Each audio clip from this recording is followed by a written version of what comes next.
Assalamualaikum warahmatullahi wabarakatuh. Hari ini, kita akan mempelajari perbedaan kebijakan fiskal dan kebijakan moneter. Hayo, siapa di sini yang sudah tahu kebijakan fiskal dan kebijakan moneter?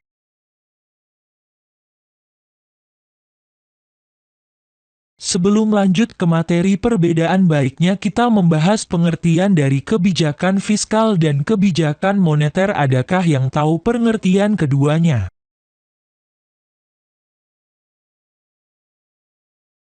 Ya, betul, pengertian kebijakan fiskal adalah kebijakan yang mengatur pengeluaran dan pendapatan pemerintah. Selanjutnya adalah pengertian dari kebijakan moneter. Kebijakan moneter adalah kebijakan yang mengatur jumlah uang beredar dan tingkat suku bunga. Tujuan kebijakan moneter adalah untuk mencapai stabilitas harga, yaitu menjaga agar inflasi tidak terlalu tinggi atau terlalu rendah. Dampak kebijakan fiskal. Kebijakan fiskal dapat berdampak terhadap kehidupan sehari-hari masyarakat dalam berbagai hal. Apakah ada yang tahu?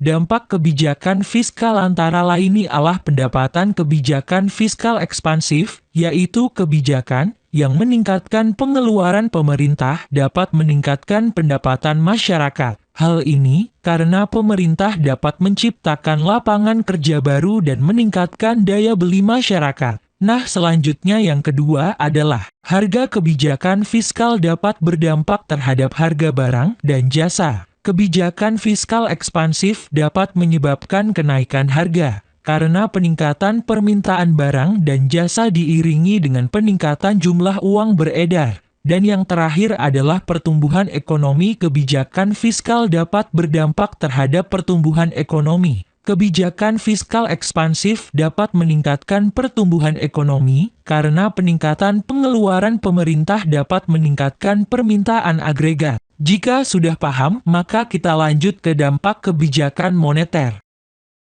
Yang pertama, suku bunga. Kebijakan moneter dapat mempengaruhi suku bunga. Kebijakan moneter yang bersifat ekspansif, yaitu kebijakan yang menurunkan suku bunga, dapat mendorong pertumbuhan ekonomi.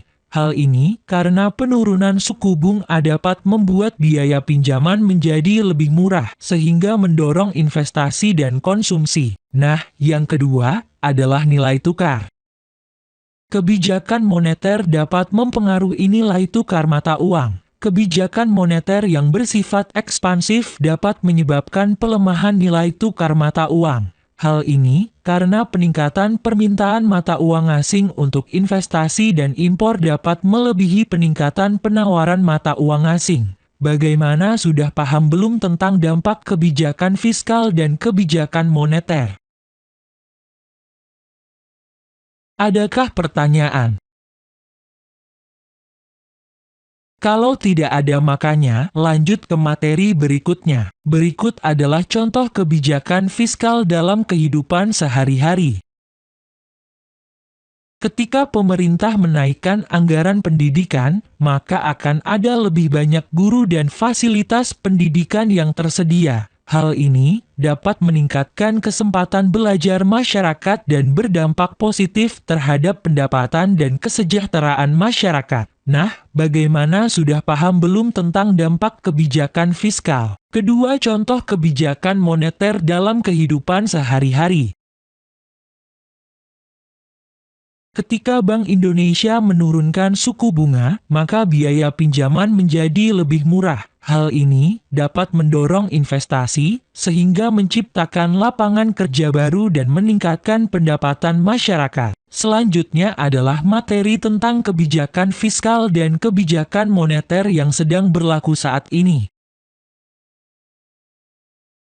Yang pertama, kebijakan fiskal yang sedang berlaku saat ini di Indonesia adalah kebijakan fiskal yang berfokus pada peningkatan produktivitas untuk transformasi ekonomi yang inklusif dan berkelanjutan. Kebijakan ini bertujuan untuk mendorong pertumbuhan ekonomi yang berkualitas dan berkelanjutan, dengan tetap menjaga stabilitas makroekonomi.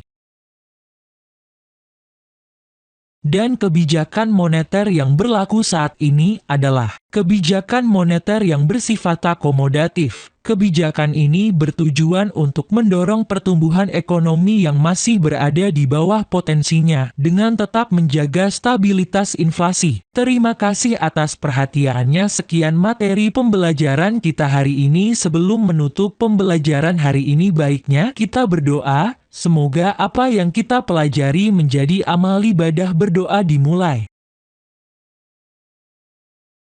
Berdoa selesai. Baiklah, lebih dan kurang terima kasih. Assalamualaikum warahmatullahi wabarakatuh.